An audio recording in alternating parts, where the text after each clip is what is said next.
Here with the snow stopped and the sun shining and the winds lessening, highway conditions are improving across the state. 24 hours ago, all of Northeast Kansas was in the red on candrive.gov, meaning all the highways were closed. Most, as you can see, are back open now, although they are still in the blue and purple. That means completely or partially snow and ice packed. A few trouble spots are still closed, including right here around Fort Riley, south to Harrington, Council Grove. Also, there is a little bit of on K4 from I-70 Auburn Road to Dover, and then K30, that's that little jut of road that gets you from I-70 to Maple Hill.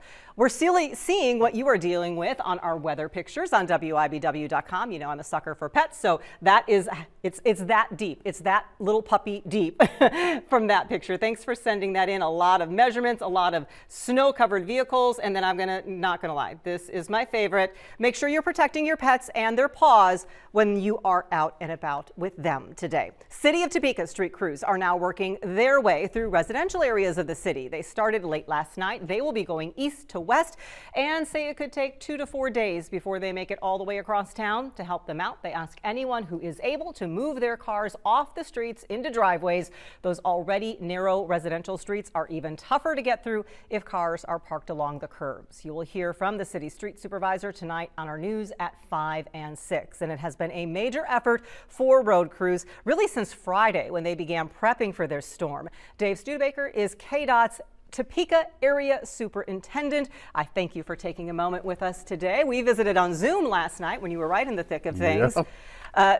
You said this is the worst you've seen in 22 years? I've going on 22 years at KDOT, and I've seen 18-inch snows. I've seen, those, but not in such a wide mass coverage of real estate. We had 2/3 of the state that got pretty much the same 12 to 18 inches of snow, which is really tough to get rid of. I've never seen that many roads closed, I can tell you that.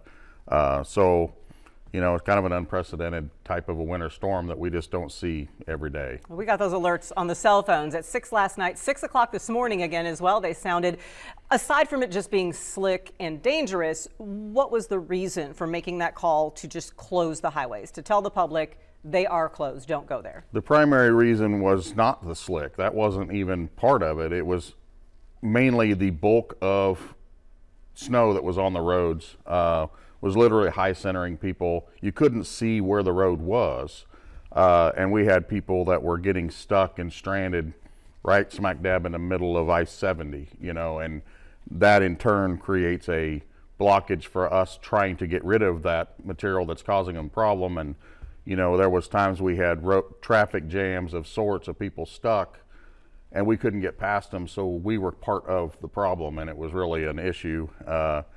And then another primary factor was our safety people, our emergency responders, the tow trucks. They were getting stuck because they couldn't get there. So it really was about public safety and the real true hazard that was out there. They looked a lot better this morning, although there were still some trouble spots. You can see troopers there digging a big rig out. What happened overnight and then into this morning and throughout the day that allowed you to say, okay, we can get you back on the highways again? Well, honestly, closing the roads helped us a lot because we could gang plow. Here in Topeka, where we have the wall on I-70, everybody's aware of that. We have it's kind of a tunnel. We got to get rid of snow. So we were able to put 2, 3, 4 trucks side by side and just push the snow from one side of a 3-lane highway and get rid of it off the shoulder. And we could make one pass, turn around and come back, and we would do, 3 days worth of work, it seemed like, in a day. We normally couldn't do that because of traffic. So in that case, that really did help us with productivity. And last night was all about, and even most of this morning was all about getting that bulk off the road, because we can't really treat the underlying issue, which is out there now, the ice that is present afterwards, because consequently had freezing rain before, which complicated that system too. So now we still have to get rid of that freezing ice that's been blanketed underneath the snow.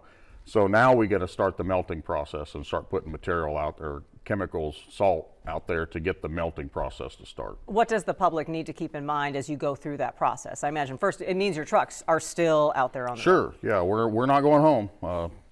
We'll be out all night tonight. It's going to get so cold. There is a temperature threshold that it just isn't cost effective to melt the ice. So we will do what our folks kind of call busy work, but in this case, it's busy work. all the shoulders that we piled up with snow and the ramp areas, the transition areas that are the funnel for what we remove from the main line, we're going to try to push out of the way this evening and give us some more room for people to navigate, for our trucks to navigate. And then tomorrow morning, even before sunup, we're gonna put down a pretty heavy treatment on the road. The sun is my friend. I need the sun to shine. I thought of you this morning when Doug Myers said, grab your sunglasses because you'll need them, because you had said that sun is on there. It can help some of that radiant heat with the asphalt. Right. You get that thermal heat going through that thin layer of material, and it actually heats the road up, and it will melt from the bottom up, which is the perfect scenario for us. So it'll be, I hope, and I can't promise, and I don't make promises, but I'm hoping really hard that by this time tomorrow, most of our roads will look like roads again. Until then, people need to still slow down. Slow down. Make sure you got stuff in your vehicle in case you do have something go wrong and you get stuck. You know, food, water, a charged phone, a blanket, dry clothes, all that stuff that everybody knows about. Until you get stuck, you don't realize how important they are. I believe it's star 47 to talk to KHP if you get stuck. You know, that's what your phone's for. Do that. I do not recommend somebody to get out of their car on a busy highway and think they can push it out, because you could end up with a whole lot worse things happening. We recommend you stay in your car. All good reminders. Everybody stay safe out there. You and your crews stay safe as well, and hopefully you'll be able to get some rest soon. Dave, appreciate you. Thank you. Well, this was one of our biggest one-day snowfalls of all time. We head into our WIBW archives for a recap next.